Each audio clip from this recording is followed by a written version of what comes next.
اردو کہانی مکافات عمل۔ کاشف ایک امیر کبیر بزنس مین تھا۔ 24 سال کی عمر میں اتنا سب کچھ اس کے والد کی وفات کے بعد بغیر محنت کیے اس کے حصے میں آ گیا تھا۔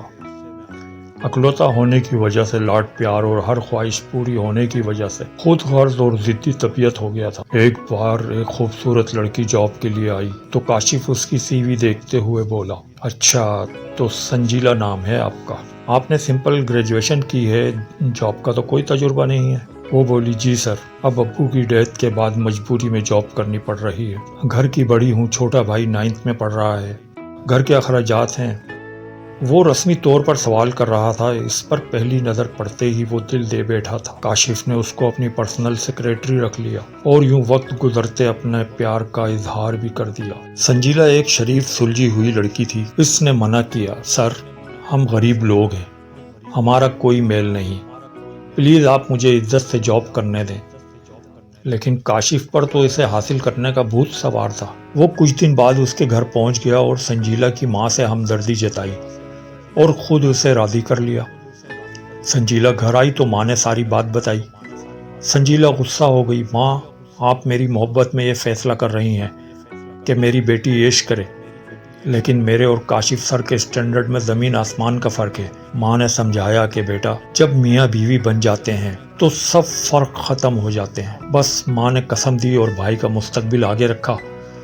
سنجیلا نے ہتھیار ڈال دیے اور کاشف کی بیوی بن گئی۔ کچھ وقت اچھا محبت میں گزرا، ایک بیٹا ہوا تو سنجیلا نے کاشف میں کچھ چینج محسوس کیا۔ کاشف رنگین مزاج بندہ تو شروع سے تھا۔ پہلے تو سنجیلا سمجھی میرا وہم ہوگا، وہ گھر پر ٹائم کم دیتا اور بیوی اور بچے کو بھی اگنور کرنے لگا۔ تو سنجیلا نے پوچھا، کیا بات ہے، آپ شہیر کو بھی وقت نہیں دے رہے، آفس کی کوئی ٹینشن ہے کیا؟ تو وہ بھڑک اٹھا۔ اصل میں اس کا سنجیلا سے دل بھر گیا تھا اور وہ اب نادش نامی لڑکی کے عشق میں مبتلا ہو گیا تھا۔ ایک پیار کرنے والی دیندار بیوی زہر لگنے لگی تھی۔ کاشف کی عقل پر تو نادش کے عشق نے پردے ڈال دیے تھے۔ کاشف نے گھر کا ماحول خراب کر دیا تھا، سنجیلا پر ہاتھ بھی اٹھانے لگا تھا، پر وہ برداشت کرتی، ماں کو بھی نہ بتاتی کہ وہ پریشان بھی ہوگی اور اپنے فیصلے پر شرمندہ بھی۔ لیکن ایک دن وہ نشے کی حالت میں آیا تو سنجیلا سے لڑنے لگا اور بیٹے کو اٹھا کر نیچے پھینکا، جس سے بچہ زاروں قطار رونے لگا۔ سنجیلا کا صبر کا پیمانہ لبریز ہو گیا اور اس نے کاشف سے شکوہ کیا کہ اگر میرے سے کوئی مسئلہ ہے تو مجھے مار دو،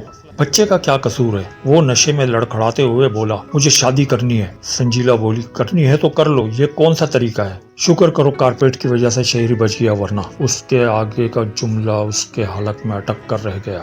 دوسرے دن نادش نے کہا، کاشف پہلی بیوی ہوتے ہوئے میں تم سے شادی نہیں کر سکتی۔ کاشف جلد سے جلد نادش کو حاصل کرنا چاہتا تھا اور پلاننگ کے مطابق سنجیلا پر بد چلنی کا الزام لگا کر طلاق دی تھی اور نادش کو خوشخبری سنائی کہ اب ہمارے بیچ کوئی رکاوٹ نہیں ہے، اب ہم جلد ہی شادی کر لیں گے۔ نادش بولی، دیکھو کاشف، میں سنجیلا کی طرح بے وقوف نہیں ہوں، تم میرے لیے ایک بیوی بچہ چھوڑ سکتے ہو تو کسی اور کے لیے مجھے بھی چھوڑ سکتے ہو، اس لیے اپنے تحفظ کے لیے پہلے ایک گھر اور آدھا بینک بیلنس میرے نام کرنا ہوگا۔ کاشف کی تو عقل سمجھ سب معاف ہو چکی تھی۔ بولا، جان کوئی مسئلہ نہیں، یہ سب کچھ تمہارا ہی ہے۔ کاشف اس پر بہت بھروسہ کر بیٹھا تھا، ساری شرائط مان لی، ایک گھر اور مطلوبہ بینک بیلنس نادش کے نام ٹرانسفر کر دیے۔ جب سب شرائط پوری ہو گئیں تو کاشف نے کال کی کہ نادش اب شادی کی تیاریاں شروع کر دو۔ دوسری طرف سے نادش بولی، کاشف اچھا ہوا تمہارا فون آ گیا، میں ابھی کال کرنے ہی والی تھی۔ کاشف مجھے ڈھونڈنے کی کوشش نہ کرنا، تم قابل اعتبار نہیں ہو، میں نے تمہیں آزمایا اور تم نے ایک نیک سیرت بیوی اور بچے کو چھوڑ دیا، کل کسی اور کے لیے مجھے بھی چھوڑ دو گے۔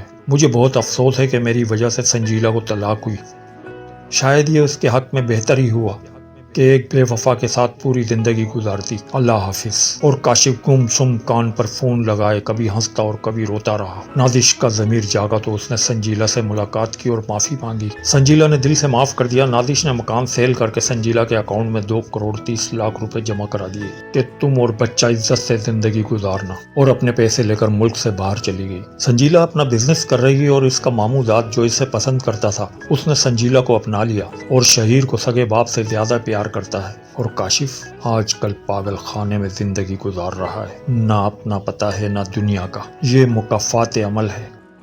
کسی پر ناجائز الزام لگا کر تنگ کرو گے تو اپنے لیے سکون اور آسائش کی امید رکھنا بے وقوفی ہے۔